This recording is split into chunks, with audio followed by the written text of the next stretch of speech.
Aujourd'hui dans le Bitcoin, après Binance, la SEC s'attaque maintenant à Coinbase, un des plus gros exchanges derrière Binance. Ils sont en train de tenter de faire un drive-by shooting dans le crypto game. D'un autre côté, on a Ubisoft, un monstre du gaming qui va s'associer à la crypto, mais on verra cela bien sûr plus en détail dans la vidéo. On va directement commencer par le jour J. Hier, le Bitcoin a montré des signes de force, même si les news n'étaient pas très bonnes. Ça fait plaisir, mais espérons que ça dure, puisque là, selon moi, ça sent un peu le P foireux. Ça sent un peu le piège, puisqu'on a légèrement ravalé cette bougie rouge à la hausse avec la bougie bleue. Et qu'est-ce qui se passe? Tous les noobs, tous les débutants, hop, j'achète du Bitcoin pour du long terme. Après, en général, c'est des trucs un peu comme ça qui se produisent. Bougie rouge, tout le monde short, ça long, ah non, en fait, c'est bon pour du long terme. Et ensuite, la sélection opère. Donc ça, c'est le scénario piège. Les trades que je prends perso, c'est les breakouts, soit ici la résistance, soit ici le support. On est sur un très joli support sur le RSI, on peut également le faire sur l'action price, il me semble. Si on fait comme ça, ouais, plus ou moins support ici. Et également, on fait attention à les mâts 666, les mâts du hasard que j'aime beaucoup, qui pour l'instant fait des effets assez hasardeux. Là, ici, on a fait un petit fake out, mais sinon, c'est plutôt propre. On pète à la baisse, hop. Ce niveau se transforme en résistance, et une fois plus ici, on dirait qu'on se fait rejeter par cette résistance à la baisse, reste à voir la clôture de la journée. Là, je fais une petite prise de risque, mais mon scénario c'est ça. On a ravalé une bougie rouge pour faire FOMO les baby bulls. Et ensuite, qu'est-ce qui se passe? Hop, bah on ravale tout et on descend avec personne à bord. Et là, si on se pète la gueule, bah il y aura personne à bord puisque les bears ont été liquidés hier. Les bulls seraient liquidés aujourd'hui ou demain si on se pète la gueule. Donc on pourra descendre avec personne à bord. Ça serait très très malin de la part des market makers. On a la Bitcoin dominance qui est en train de retester pas mal de fois le top. On dirait qu'elle a envie de partir à la hausse. Attention, la Bitcoin dominance qui monte veut pas forcément dire que le prix du Bitcoin va monter. Ça veut simplement dire que le Bitcoin performe mieux que les altcoins. Également sur un range sur le RSI, un breakout à la hausse sur le range sur le RSI peut prédire un breakout à la hausse sur l'action price. Le sentiment est très optimiste sur le SP500. Ça doit être un indicateur qui prend le sentiment sur les réseaux sociaux, Twitter, Instagram, Skyblog, des trucs comme ça. Et on peut voir qu'actuellement on est sur un nouveau pic. Une fois, deux fois, trois fois, quatre fois. Et là, on est quasiment sur un nouvel atterrage de pic depuis janvier. Et on peut voir que historiquement, quand on était haut comme ça niveau sentiment optimiste, eh bien, c'était souvent une claque, une correction par la suite sur quelques semaines. Ici, c'était plutôt bearish, bearish, bearish, bearish. Là, c'était pas ultra bearish, mais quand même un petit peu. Donc, pour ceux qui veulent le FOMO du SPX maintenant, du SP500 maintenant, eh bien, mieux vaut peut-être attendre un peu parce que c'est clairement en train de FOMO à la hausse. Et quand ça explose à la hausse, eh bien, les noobs veulent acheter. Ici, on a Bitcoin Active Address 16 avec le SMA 14. C'est le truc orange. Et souvent, sur une tendance haussière, quand ça corrige un peu, donc le orange, souvent, c'est synonyme de range. Et on a la continuation haussière quand ça pump à nouveau sur le orange. Ici, ça pump. Et qu'est-ce qui se passe ensuite? Ça pump. Ici, hop, ça corrige, range. Ça pump sur le truc orange. Et ensuite, qu'est-ce qui se passe? Bah, ça pump énormément sur l'action price. Ici, pareil, correction, ça pump à nouveau. On fait des ranges, mais les adresses se désactivent. Petit fake out à la hausse avant de bien se péter la gueule. Là, pour l'instant, ça corrige à nouveau. C'est en train de se reposer un peu pour s'attendre à un pump. Ce qu'il faut, c'est que les adresses actives augmentent. Et pour l'instant, ce n'est pas encore trop le cas. En fort hour candle, on revient sur ce range. Si là, on teste pas le top du range autour des 28 000 $, eh bien, ce serait le premier fake out durant tout ce range. Et actuellement, qu'est-ce qui se passe? Regardez bien la zone du hasard. J'ai un peu corrigé le truc. Pile poil ici, regardez bien, on prend le top, le bottom, pile poil 0,666, la zone du hasard, la zone danger, pour l'instant c'est un rejet à la baisse. Et également divergence bear, j'ai l'impression, puisque là ça monte alors que là c'est tout droit. On a ravalé une bougie bleue, celle-ci, avec cette bougie rouge. La tendance est baissière niveau EMA, on est sous l'EMA 200, et les EMA sont dans l'ordre décroissant. Donc c'est quand même mieux de privilégier tout ce qui est short que de long, tant qu'on est en tendance baissière, en tout cas en 4 heures. Ici on est sur le Ethereum contre le Bitcoin, pour l'instant on est sur une grosse compression. Et on est sur le moment de décision vu que là on teste le top et c'est lors de ce breakout qu'on saura si c'est mieux de posséder soit du Ethereum soit du Bitcoin. Si on breakout à la hausse, ça sera plus rentable de posséder du Ethereum et si on breakout ici par exemple à la baisse, ça sera plus rentable de posséder du Bitcoin. Également sur le RSI, pas mal de retests sur le support, une fois, deux fois, trois fois, quatre fois même. Si on breakout ce truc à la baisse, ça peut faire pas mal de mouvements sur l'action price également à la baisse et donc selon moi je pense retester au moins ce support sur l'action price. Niveau sélection naturelle sur le Bitcoin, pour l'instant, sur le plus court terme, ça se passe au sud. Pas mal de sélections dans cette zone jusqu'à environ 26 447. Mais une fois qu'on a pris ça, eh bien, ça devient clairement plus intéressant en or jusqu'à environ ici. Pas mal de pics jusqu'à 27 887 $. Là, il faut être très attentif. On va parler de données on-chain très intéressantes puisque là, hier, qu'est-ce qui s'est passé? On voit que Binance, avec leur BUSD, ont acheté des Bitcoins durant tout ce range. Ça montait. Pendant que Binance USD, j'ai dit USDT, enfin bref, Binance USDT vendait, ici, ça descendait, pendant que les BUSD montaient. Maintenant, les BUSD sont plus sécurisés par Paxos, et du coup, ils peuvent faire un peu, on va dire, de l'argent magique avec ça. Et qu'est-ce qu'on peut voir chez les BUSD? Eh bien que depuis ce pump, ils commencent à revendre du Bitcoin.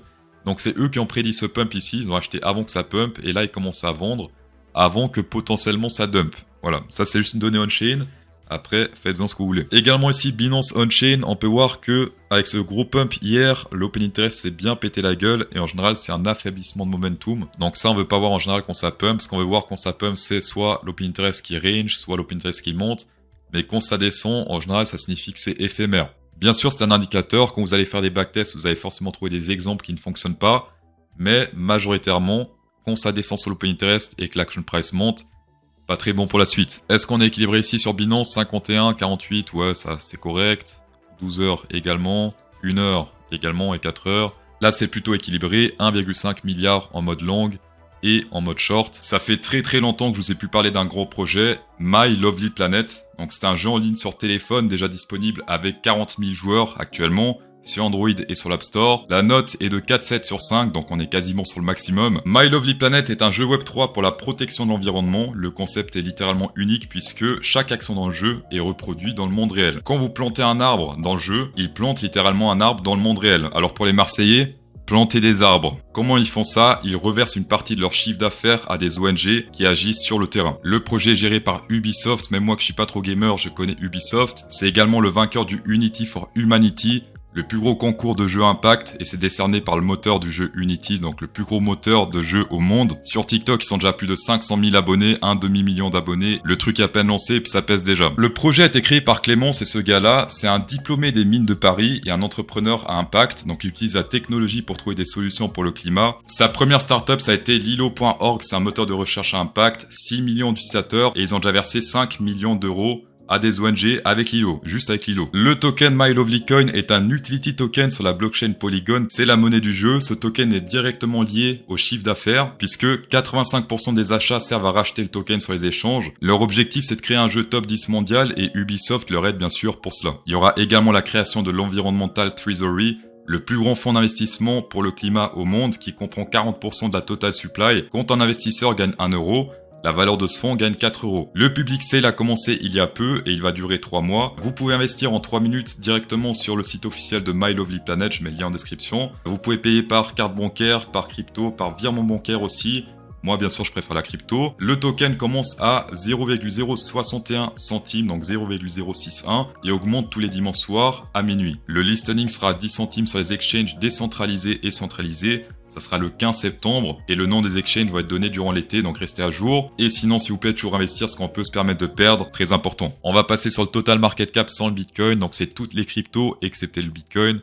On est également dans un très joli range pour l'instant sur le centre et on peut voir que pour l'instant le centre fait office de support, on s'est rejeté à la hausse. On est sur un énorme support sur le RSI qui a plus d'1 an. Si on pète ce truc à la baisse, ça risque de faire pas mal de dégâts sur le total market cap. Et on est également pas trop loin d'une résistance mais qui est mineure par rapport au support. Le total market cap contre le Bitcoin, donc là on parle des altcoins contre le Bitcoin. On peut voir que pour l'instant on est sur un très gros support et qu'il a plus... J'ai l'impression qu'il a plus envie de partir à la hausse qu'à la baisse puisque pas mal de retestent dans cette zone, mais il n'arrive pas à péter ce support à la baisse. Et donc si on pète cette zone à la hausse, si on confirme ce bull market jusqu'au top de ce range, ce serait théoriquement une alt season puisque le Bitcoin ne serait pas très en forme. Par contre, les altcoins, oui. On va passer sur le C3 AI qu'on peut trader à partir de USDT sur BingX. Alors, c'est une plateforme de développement d'applications d'entreprises intelligence artificielle, pour ceux qui ne connaissent pas. L'intelligence artificielle, c'est très volatile, encore plus volatile que le crypto game, puisque là, on a retesté le 0,3 et 2 en jourly, donc en daily.